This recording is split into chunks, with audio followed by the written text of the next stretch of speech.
Hey, welcome back to KMMA. I'm Andio.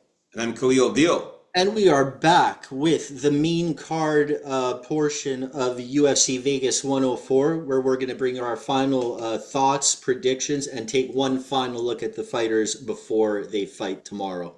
So, to open things up here, we got Sung Woo Choi against Kevin Vallejos. Your pick will be the same, real deal. Okay, so looking at these two guys here in the face-offs, man, you can see that Sung Woo Choi, man, he looks, ultra skinny. He is obviously ripped, but he's ultra skinny, man. You can see here Kevin Vallejos. Just look at his left arm here in this picture. His arm is almost as big as his freaking whole body. His arm is huge, man. He's muscular. He's super built. If you saw him in the face-offs, this guy is ultra physical shape.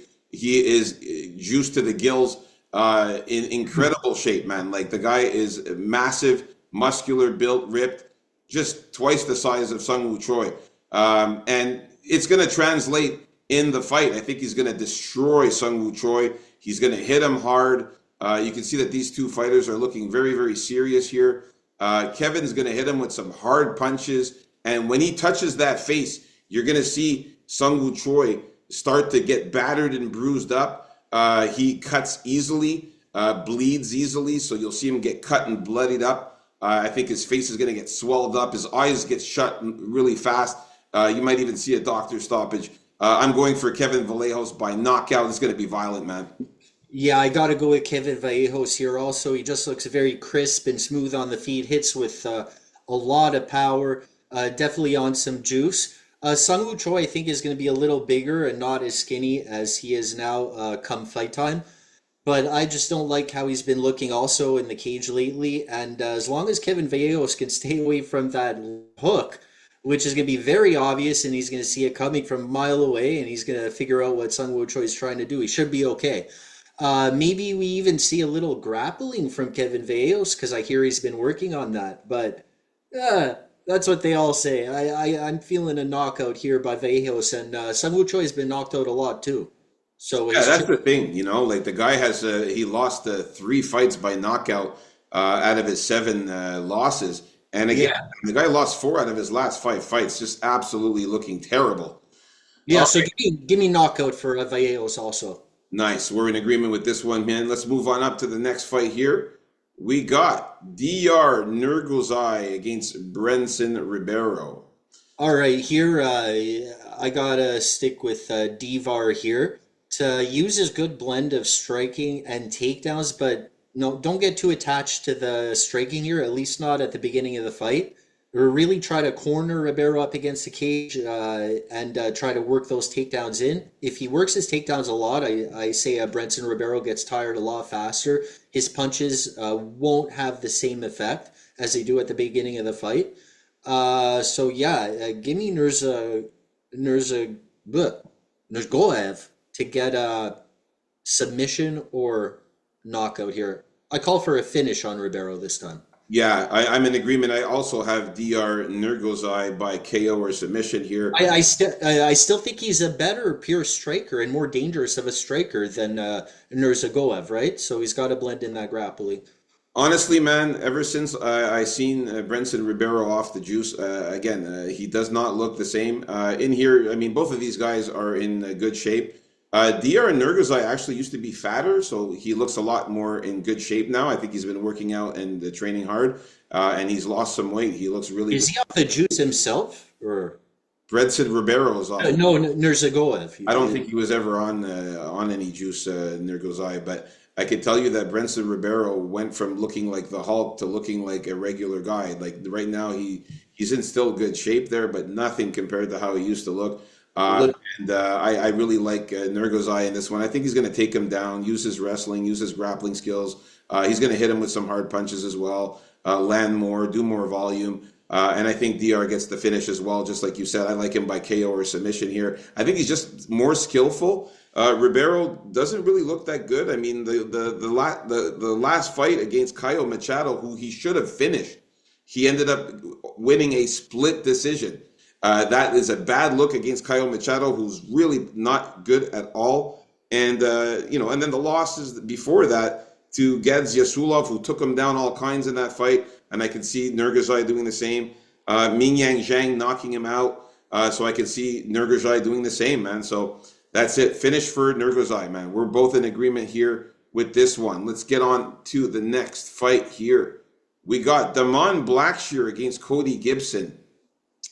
For this one here, I got to go with my man, Damon Blackshear, man, looking amazing here. You can tell that Cody Gibson looks old, eh? Like, he looks like he's aging like a He lot, man. he looks more withered. Like Yeah, that's a good word to say. He looks withered there.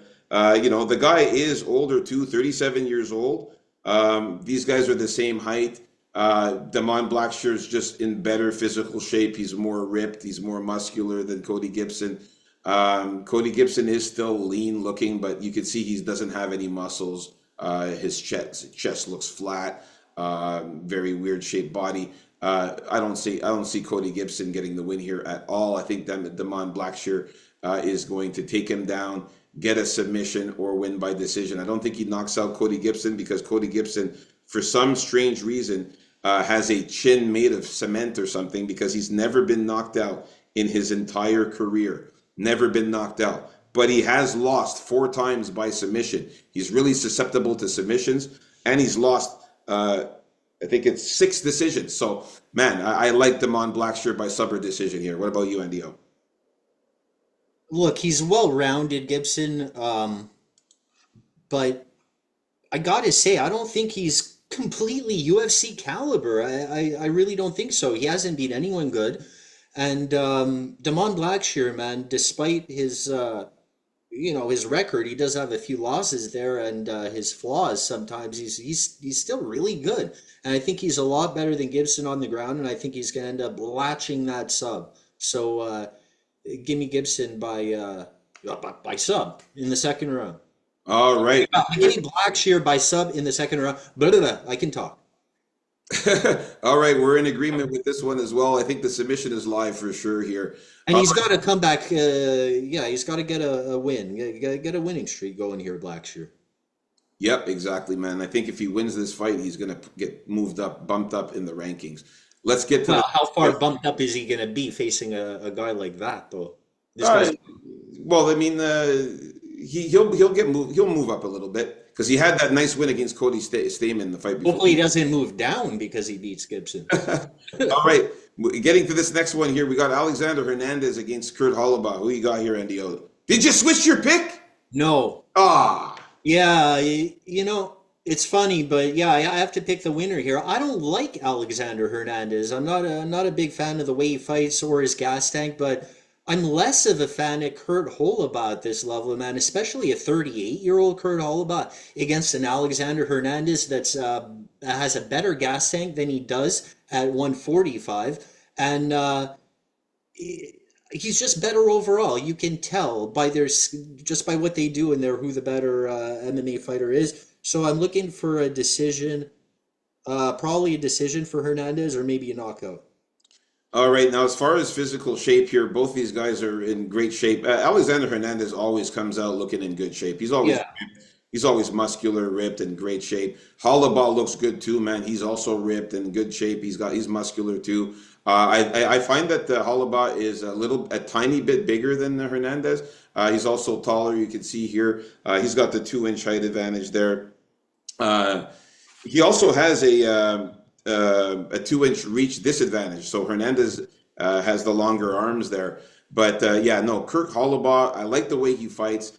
We've seen Hernandez, look bad against Damon Jackson, where he lost that split decision. He looked bad against Bill Algeo, who's no longer fighting in the UFC. He retired, and also getting knocked out by Billy Quarantillo. I think all those guys are better than Kurt Hollabaugh, actually. I disagree. I think Kurt Hollabaugh has some good skills, man. The guy can wrestle, he can grapple, he's got submissions, and he has some knockout power. I like his forward pressure that he's going to put on Hernandez. I think he's going to be a little bit too much for Hernandez, and I think Kurt Hollabaugh gets the win here. I think he finishes Hernandez by knockout or submission. I really like Hollabaugh in this one as a dog play. All right. Just too wild on the feet, man. Just too wild on the feet. We're in, we're in disagreement with this one, man. I know you like Hernandez, but we'll see. We'll see tomorrow what happens. All right, let's move on up to Don't let me down, you bum. the. All right, next fight here we got Chitty Chitty Bang Bang Njokuani against Elizu Zaleski dos Santos. You know, I look at this and I'm a bit discouraged. You know, when you're looking at it like that, for as in terms of the size of Chitty and Njokuani versus Elizu Zaleski dos Santos, you can see that Chitty is so much taller than You're him. gonna change your pick? I never said that. Oh, All I'm saying is that it's discouraging to see how big this guy is when you look at it. When you just from the visual perspective, you can see that Chitty is so much taller. He's 6'3".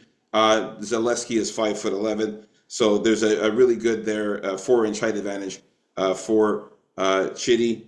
Also, the reach advantage for Chitty is significant. It's a 7-inch reach advantage for Chitty. So that's another thing that's worrisome. But I'm still going to keep my faith in Elizu Zaleski dos Santos to get the win here. I think that he's just a little bit more well-rounded and has more ways to win than Chitty. Chitty, I find he's a one-trick pony with his knockout. He's basically a knockout or bust, I find.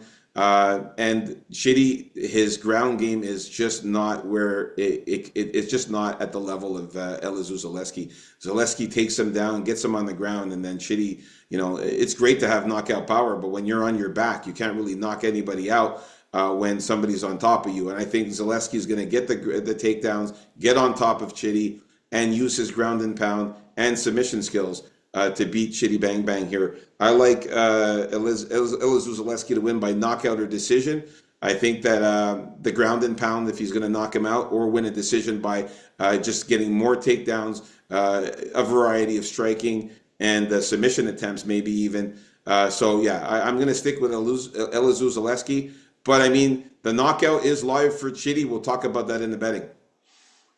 yeah, I gotta stick with Elias Zaleski here because he's just a way more of a dog, I think. And to be honest, I think Chidi's washed up, man, and I think we're gonna see it on Saturday. Yeah, I think this is actually gonna be more of a stand-up battle. And I think what's going to happen here is that we're going to see Zaleski get in on that longer reach, taller Njokuani by using his kicks. Those capoeira style kicks are going to get his way in there, and they're going to like punch it out from in close when he does get there until he zips back out again. If he decides to take him down here or there, like that'll be all that much better because that is a weakness of Njokuani. And as you begin to get washed up, like Indraquani is now, he's going to rely more on his power shots, which are going to be slower and less effective overall. So yeah, give me the dog Zaleski man here, who's older but not washed up by knockout or decision. All right, man. So now we are moving on up to the main event of the evening, which is going to be Marvin Vittori and Roman Dolidze here. Guys, like and subscribe, please, if you haven't already. And I'm sticking with Marvin Vittori. I think that he wins again. I think he beats him again. Physicality-wise, these guys are in great shape. Dolidze a little bit taller, as you can see here, than Vittori. Vittori, I find he's a little bit bigger than Roman Dolidze. He's actually pretty big. He's pretty muscular. He's pretty built as well. Dolidze's in great shape as well, too. But I think Marvin's just a little bit bigger as far as thickness and size.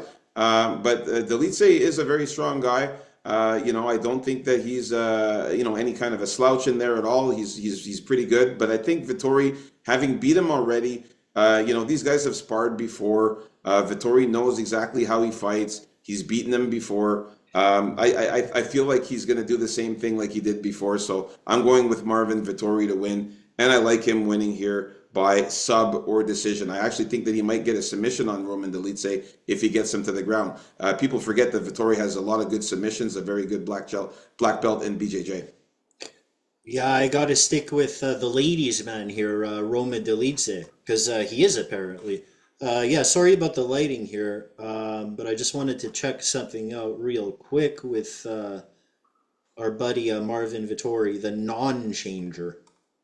Yeah, so when you look back at his career here, you mentioned this before the deal with Marvin Vittori that he only loses to the best of the best, which may be true if you look at it, but he never beats the best of the best either. Like he's never beaten a quality guy. I don't think. Well, when you put it that way, right? Believe me, I have a lot of problems with Dolidze myself, but I got more problems with Vittori. Uh, as I mentioned in the first video, I think we're going to see just the exact same thing with Marvin Vittori, the exact same style, the exact same setups, if he even has setups. I don't remember much, and the same kind of striking style. We're not going to see any improvements or changes with Marvin Vittori because we never have in his whole UFC career since he came here. So maybe we'll see something slightly different in Roman Dolidze, but don't count on it either. But I think since he lost the first fight, he's got to come back strong and beat this guy this time around. He doesn't fight much differently at heavyweight, at light heavyweight, or at middleweight.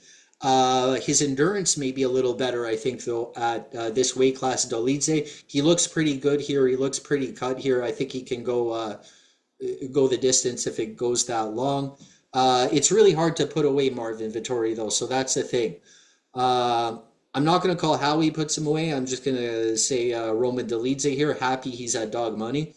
And I also think I don't think it's going to be easy for Vittori to sub Dolidze because Dolidze has his style of subs down there, and I think he's just as live for a sub on Vittori with his different style, quick, more like snatch submissions that could end up hurting you without you giving up, and you're back on your feet, but your legs like completely finished, right? And he'll just knock you out after that. The way he did with Phil Hawes, I think. Was it Phil Hawes? Anyway, he did it before. So, do you remember that when he actually mangled the guy's leg and Who? Delice? yeah, he mangled this guy's leg. He could have subbed him, like the fight was over then, but the guy didn't submit, and he gets up to continue the fight bravely, I guess. But Yeah, it was against Phil Hawes. Yeah. yeah, it was against Phil Hawes, right? And Phil Hawes gets back up, and they start fighting again. But Phil Hawes is like crippled in there, and I Yeah. think he knocked him out. Yeah, so that's kind of like a sub too. So yeah, give me Dolidze here if I have to call it knockout or sub. And there you have it, folks. Our final prediction, thoughts, and face-offs for UFC Vegas 104. Stay tuned. Coming up next is our official bets. Peace out, folks. KAMMA. Let's get it this week.